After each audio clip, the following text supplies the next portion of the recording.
There's a place in your house where it's cool to chill, get some me time or even cook a meal. It's your kitchen mofo, ain't no time to slack, so just grab yourself a penny and let's work that ass. If you're scared of this place, ain't no need to bother, just lay down your weapons and pick up another. Hi guys, how's it going? Welcome to my Virgin Kitchen. Today I'm going to do a cooking video and I'm going to put it on the internet so you can, well, that's what you're doing right now. Yeah. Today I'm doing a chicken and chorizo open ciabatta recipe with some funky baked potatoes and a pineapple salsa that will die for you. It will make you want to just slap yourself like that. All the ingredients are right here on the end of my little finger and thumb. If you hit pause on the video now and write them all down, yeah, just have a little scan of the ingredients. They're all there. I'm doing this for you. I posted the picture of an Instagram. It's just a little recipe I came up with and I loved it. It tasted so good and some of you guys loved it too and said, Barry, will you make it? Will you make it for me, Barry? So I'm gonna do that for you. You know, I don't have to be in my kitchen right now. I could be like out on the beach. It's a really nice hot day. I could be drinking Jaeger bombs with my friends on the beach, but no, I'm gonna be in here cooking. But I can still have a Jaeger bomb, right? Let's just load that up there. Let's down it.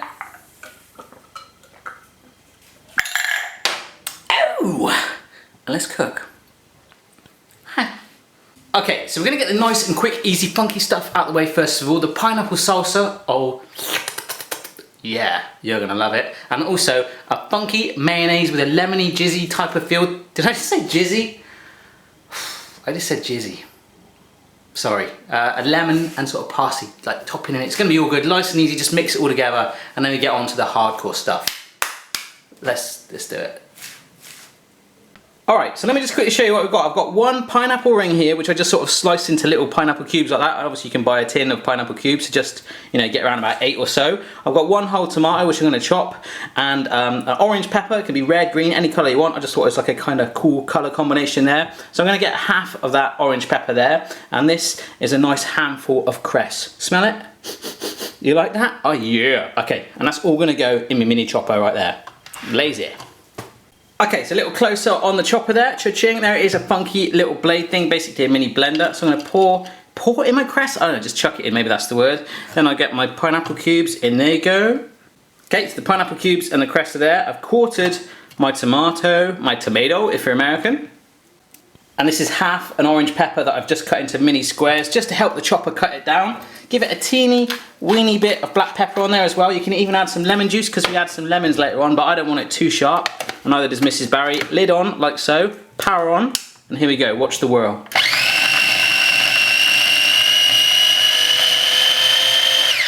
That, my friends, is it. Our salsa is done. If you get a little look at this, I'll just sort of tip it up so you can see it. That is chopped up enough, it's chunky, it's juicy, it's gonna have a nice sweet and savoury balanced kick to it. And you are going to love that. You want to jump in there right now.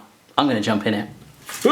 There we go, just to get a close-up of it. I know it does look like something if you've had a little bit too much to drink, but trust me, it's not that. It's a funky salsa. I love making salsa. It's amazing. Baby spoon, a little taste, just to show you like this. When you eat it, you should make a face like this. Like that. And make that noise if you want. Oh my God, that is so good. But tweak it until you're happy with it. Won't take much. You'll love it. So, little lemon mayonnaise right now. Little lemon mayonnaise. Let's do it. Let's do it. Okay, so for the mayonnaise, this time I'm going to make it nice and simple. I'm just going to cheat. I've just got a jar of mayonnaise, actually a bit healthier mayonnaise. Around about 3 tablespoons. That should be adequate for what I'm making. I've got some chopped parsley here. Just sprinkle that in. A little bit at home. Just sort of stir it in a minute. In fact, we'll stir it now just to show you. Like that. That nice white on green feel. You see that there? Looking kind of okay. What we've got to do is get our lemon now, get some zest in there, and a little bit of, I'm going to say jizzy again, a little bit of jizzy juice in there. Jizzy juice. Yep, so I've cut it in half, and probably just a big squeeze like that, a nice oozing of juice out there. But again, tweak it. You can even add a bit of salt and pepper just to bring that savoury kick back in. But my goodness, that is going to be a nice lemony zing for our potatoes, which we'll go to right now. Yeah! Alright, just to say, put the salsa and the mayo in the fridge to keep it funky and cool right to the end of the recipe. So, you're in the fridge right now. I'm going to shut the door and back to the potatoes, yeah? Bye, bye, bye. Okay, my friends, there's not many more steps to take in this recipe. And then at the end, you just be like, oh my goodness, this looks so good. And it's so easy, but I'm so lazy. Yeah, you're lazy, but it tastes good. And you feel good. Yeah, I've got something quickly, something that I want to say. A lot of people think I'm Australian. I am English. So if anyone is watching this video, please do not say, oh, what part of Australia are you from? I am English. Okay, so just get that out of the way. What I've got here is baby potatoes, and I've just halved them. I've literally got a potato, got a knife, cut it in half. You don't need to see that step, that's boring. So I've just put them in a big roasting tray like that. What I'm gonna do is grab some olive oil, like this, and just give it a good, like, lug all over that, like that. Like, dress it, just cover it, like you're pouring shampoo on a baby's head. That's what I do to Chloe. It's kind of cool, makes me get emotional.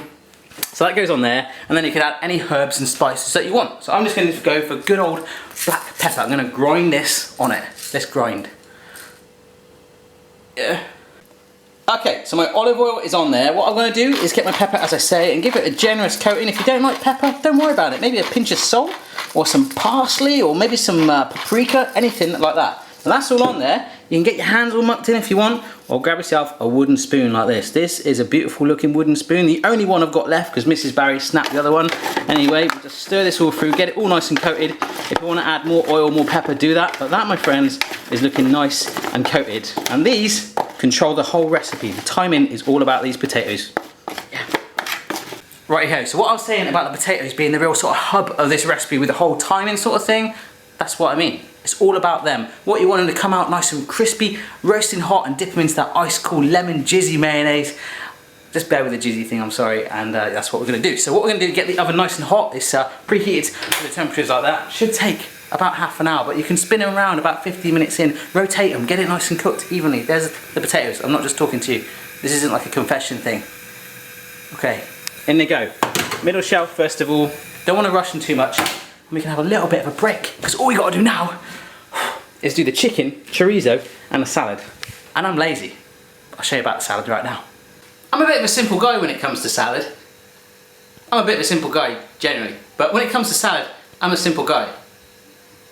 Yeah, this salad that you can buy from the supermarkets, this is a rocket salad. It says that it's ready washed in there, but you hear all these stories about people finding slugs and snails in there. You know, that could make that kind of funny. I could go get a slug from my garden and plant it in there, but I wouldn't eat it then. So all I've done is chuck some tap water in there, because I don't know if you can see it squidging around there. I'm just cocktail shaking, like that, okay? I'm gonna drain it off, I'm gonna go twist it, tip it out. I'm not gonna do it there, because that's my kitchen floor.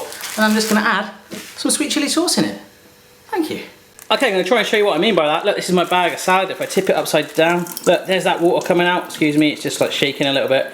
Okay, I will drain it off a little better, but anyhow, bring it right over here, open up our bag of salad, and straight in it, about a teaspoon of your favourite sweet chilli sauce. You can do your own homemade bit. Grab it like that, and go like this. Don't have to make that face if you don't want to, but that's it. That'll do, nicely. Right here, my friends, at the moment we can really be quite lazy. In the fridge, you should have your funky, jizzy mayonnaise. You should have your salsa, which is crying out, it's loving it. The fridge is dancing in there, it's like a nightclub. You know, my fridge right there is looking at me, I'm looking at you, love you.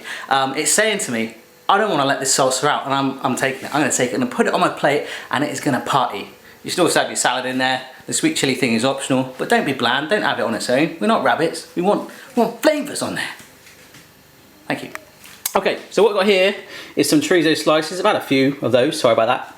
These are some slices of cheddar cheese. This is some flashy stuff you can get with cracked black pepper in there. It's a little bit more expensive, but you pay that little extra for quality, don't you? Chicken breasts, there we go, 2. They're big ones. We're going to griddle them. We might cut them in half, depends on the size, you know, how it's looking. It might look, whoa, Godzilla kind of size. Don't want that. And here, ciabattas. We're making open ciabattas, so we're not going to put the filling and sit it on top like a burger. They're going to be open. So, if you're making 2, you just need 1 ciabatta, okay? So for one person, if you want 2, just in half like that. And then obviously if you've got 2 ciabattas in half like that, then you've got 4. So that's enough for 2 people. Me and Mrs. Barry, you liking that? So what we're going to do, I'm not going to actually griddle them, although you could if you want. You could get like funky lines on it. I'm just going to put it in my toaster, whack it down like that, toast it. We get to reheat it in a bit with the cheese. It's simple, it's easy. Alright my friends, my ciabattas were toasted, just nice and brown, and they're here, and I've got my cheese slices and put them on top. The 2 at the back were slightly warmer, and you can see the cheese has started to melt. But don't worry, in the oven with the potatoes, last 30 seconds, which is why they're on a baking tray, we're going to shove them in there with them. You could grill them if you wanted, I don't really care. So what I've got here is a flame, like that, which I nearly burnt my arm on around about 10 seconds ago. We will just get past that bit. So what I'm going to do is put my brand new griddle pan on there. I do not endorse many things in the world, my friends, but these pans with the red dots in there, I think they're made by Tefal, are incredible. And I'm not being paid to say that, I'm not getting free pans, they're just so good. So I'm almost as excited, in fact I'm more excited. I went to see the Batman film last night, the new one, and I fell asleep for around about an hour through it. I fall asleep through any film I watch in the cinema, but yeah, I'm more excited about using a new griddle pan than the Batman film. It's so crazy. Okay, so all I'm going to do is get that pan nice and hot. The chicken is going to go on there. We're going to get it nice and cooked through evenly. What you could do is flatten the chicken. You've seen me do that loads of times with a chopping pin board thing, rolling pin, bang, bang, bang, a couple of times if you want to do that. Yeah, we're just going to do that, and then we'll shove on the chorizo strips. They're only going to need around about 10 seconds just to crinkle up a little bit, ooze that flavour out, and then we build it all together. You're going to love it. Let's get the chicken on. We're nearly there. I'm just getting excited. Sorry. Okay, so that pan was nice and hot, so I'm just going to chuck on my chicken breasts like so. Turn around halfway through. Give them around about 6 or 7 minutes either side. Wicked times. Okay, so I just finished griddling my chicken. It's sat there looking darn good. Massive breasts, so I'm going to have to cut them in half. This chorizo, this pan is only on a very low heat now, but just to show you, I chuck it in and it will start to sizzle straight away. That's only going to take a couple of seconds, like 10 seconds either side. Ooze that flavour out. I'm just going to chuck them all on the pan like that, in there, and then we just finish it up. Alrighty, my friends, there is the chorizo, oozing this orangey sort of flavoury, fatty chorizo-tastic essence around my kitchen. I'm loving it. The smell, I feel like I'm just dancing on chorizo. I'm loving it. The chicken, I've just sort of sliced in half like that because the breasts are so big. Big breasts. I melted the cheesy ciabattas, just last 30 seconds there in the oven with the potatoes. Boom, which are looking awesome. I'm going to plate it up on this massive board thing like this. Let's do it. Okay folks, so I've got my board here, and what I've done is grabbed a funky little dish, my potatoes on there, and shoved my jizzy lemon dip right on the side there. Let's get a little bit of salad and just some of our salsa in the middle, just to make it look pretty. There we go, not too bad, but ultimately let's do what we're here for. I've got my ciabatta braces here. Did I say braces? I mean bases. I'm not talking about things that you put in your teeth. There you are, there's 2 there, that'll do. We're gonna get on some more rocket salad first of all at the bottom. Let's go. Okay, so that's going on there. I'm sort of like going a little over the top. Doesn't matter if a little bit falls over the edge like that. You know, it's all kind of messy. Ugh, like your hands are running in a wet field. Yeah. Weigh it down with a good amount of the salsa like that. That'll actually also liven up when you bite into it as well. You know, you might find that the chicken and the chorizo, it's going to be full of flavour, but it might feel a little dry. So this salsa is really going to... Oh no, I've got some of my cooker back there. It's going to really help that. So let's get the chicken breast on there, which I'd halved. Okay, so my first breast has gone on there. I'm just going to shove the other one, sit it straight on top like that. Looking good. They are big, big breasts, my friend. Loving the big breasts. Loving the big breasts. And then we just get a couple of chorizo slices, plonk them on top, and then finish it again with just a teeny little bit of the salsa like that. Just a little like topping like that, just like you're making an ice cream. And that, my friends, is all done. It's looking kind of funky and plushy. You've got the chorizo and the chicken all dancing there, the flavours, and the potatoes. You know, you could quite easily just dip into it like that. Oh my goodness, jizz-tastic. I'm going to eat it all and tell you what it's like. Okay, my friends. Now, I already made this the other night, so I know it tastes good. Having just had one potato, oh my goodness, they're good. They're the whole hub of this recipe. All the flavour is on the bite there. The chicken, the chorizo, the ciabatta, the salsa, everything. Even the cheese has a little impact on this. Dip it, get a little bit more salsa on there. Spoon it on there. So good. Let me just finish this. Oh my god. It is so good. You just don't want to swallow it. You just want those flavours to swirl around in your mouth. Oh my goodness, me and this dish are going to go have some private time. I hope you have a go at this recipe. Loads of you guys love the picture, so here you go. This is how you make it. If I can make it or come up with this idea, absolutely anyone in the world can. Cooking is about creativity and confidence, that is it. If I can make it, absolutely anyone in the world can. Have a go for yourself, let me know how you get on, and I will see you again. Take your arm out of food. I'll see you again next time. Cheers.